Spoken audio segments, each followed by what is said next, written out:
Welcome to The Explainer. Today, we're diving into something completely fascinating. We're going to embark on a journey to uncover this invisible, almost mythological layer that's superimposed right on top of our everyday southern England geography.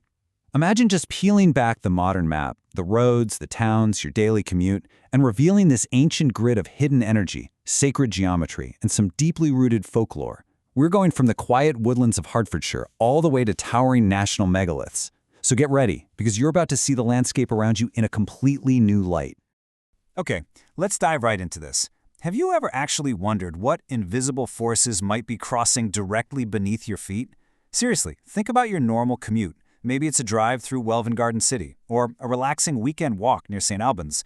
What if those very same paths were traced thousands of years ago, and not just for trade, but to capture unseen natural energies? Well, today, we're looking at our local landscape through the lens of those ancient dynamic forces. Right. So to start, we really need to establish exactly what we're looking for here. You've probably heard the term ley lines before, right? Originally, these were just thought to be ancient, perfectly straight navigational tracks. But over time, Earth energy practitioners and dowsers really started to redefine them as dynamic, fluid, telluric currents.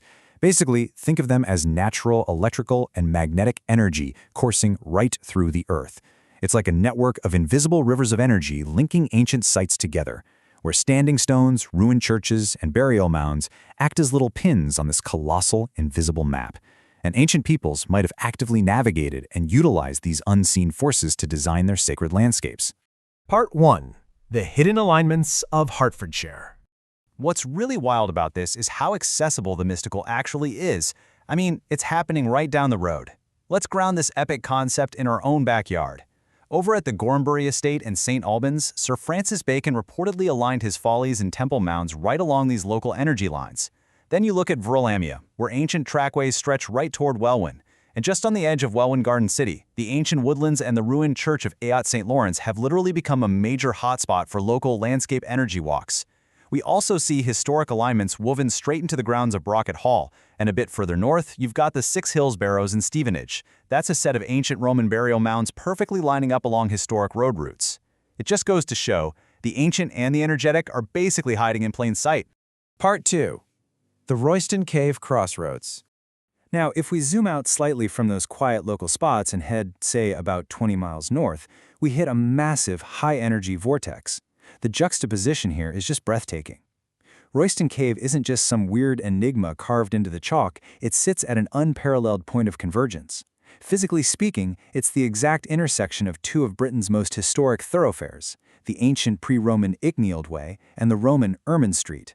But energetically? Well, Earth energy practitioners widely believe this cave sits directly at the crossing point of the Michael and Mary lines. Those are the primary invisible energy currents running across southern Britain.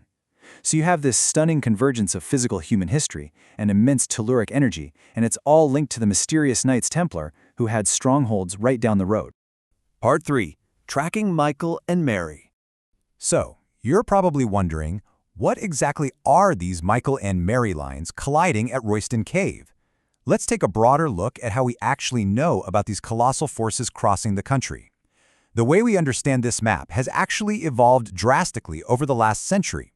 Back in the 1920s, a guy named Alfred Watkins proposed ley lines simply as purely practical, straight navigational tracks used by ancient traders. But in 1969, John Mitchell completely changed the game. He mapped a staggering alignment across southern Britain, connecting sites all dedicated to St. Michael, suggesting these lines were channels of divine energy. Fast forward to 1989, and dowsers Hamish Miller and Paul Broadhurst went out into the field with their dowsing rods. They discovered the energy wasn't just a cold, geometric straight line. No, it was alive. They tracked two distinct weaving currents that they famously named Michael and Mary. Part 4. Ancient Hubs of Earth Energy. Okay, let's see how this all builds into an epic, national-scale grid of sacred geometry across the British Isles. Because this isn't just a local Hertfordshire phenomenon, it's a monumental national corridor. The main axis of the St. Michael line begins way out on the western tip of Cornwall at St. Michael's Mount. It travels right through the Bronze Age hurler's Stone Circle, climbs up the legendary Glastonbury Tor at the heart of Avalon, reaches the massive Neolithic henge of Avebury, and then extends all the way out to Bury St. Edmund's Abbey on the eastern coast. When you contrast our quiet local spots in Welwyn Garden City with the sheer towering scale of these legendary national megaliths, it's pretty mind-blowing. They are all strung together on the exact same energetic necklace. And here's where it gets really interesting. As Miller and Broadhurst doused this massive national line, they felt two distinctly different energies. The Michael current is described as solar and masculine, a yang energy. It deliberately seeks out high peaks, rugged tors, and churches dedicated to St. Michael, who of course is the great dragon slayer.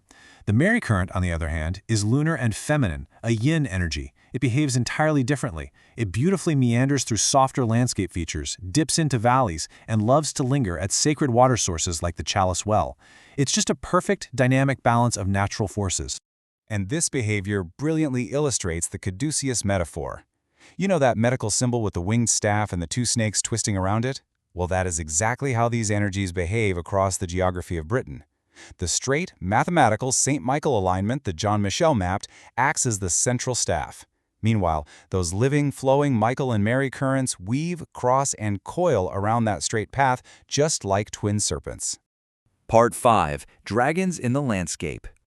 That imagery of serpents coiling through the land leads us perfectly to our next question. How did our ancestors, who obviously didn't use terms like ley lines or polarities, how did they interpret these winding currents? Well, they saw dragons in the landscape. And it turns out this is a globally recognized phenomenon. In Chinese Feng Shui, for example, there's the concept of Lung Mei, which translates directly to dragon lines.